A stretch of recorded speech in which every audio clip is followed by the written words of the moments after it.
Have you ever thought about turning your backyard, greenhouse, or even a small indoor space into a profitable farming business? With food prices rising and more consumers looking for fresh, locally grown produce, small scale farming has become one of the fastest growing opportunities for entrepreneurs. Some of the most profitable crops that can be grown in a small space include microgreens, herbs like basil and cilantro, specialty peppers, mushrooms, and leafy greens. The best part, many of these crops can be harvested quickly and sold to restaurants, farmers markets, grocery stores, and directly to consumers.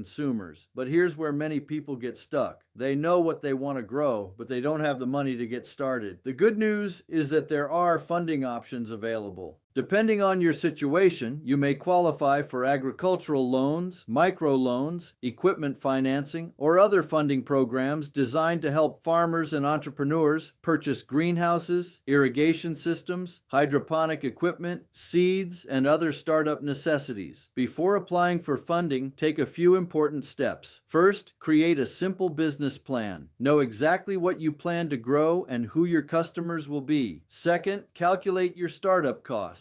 Lenders want to see that you've thought through your expenses. Third, estimate your potential revenue. Understanding your numbers can help strengthen your funding application. And finally, keep good financial records. Even if you're just getting started, showing organization and planning can make a big difference. Small-scale farming isn't just about growing food. It's about creating economic opportunities, generating additional income, and building long-term financial stability. Whether you're looking for a side hustle or hoping to build a full-time agricultural business, starting small and planning wisely can help you get there. If you're interested in business funding, agriculture opportunities, and strategies for building a successful business, make sure to subscribe and follow for more content.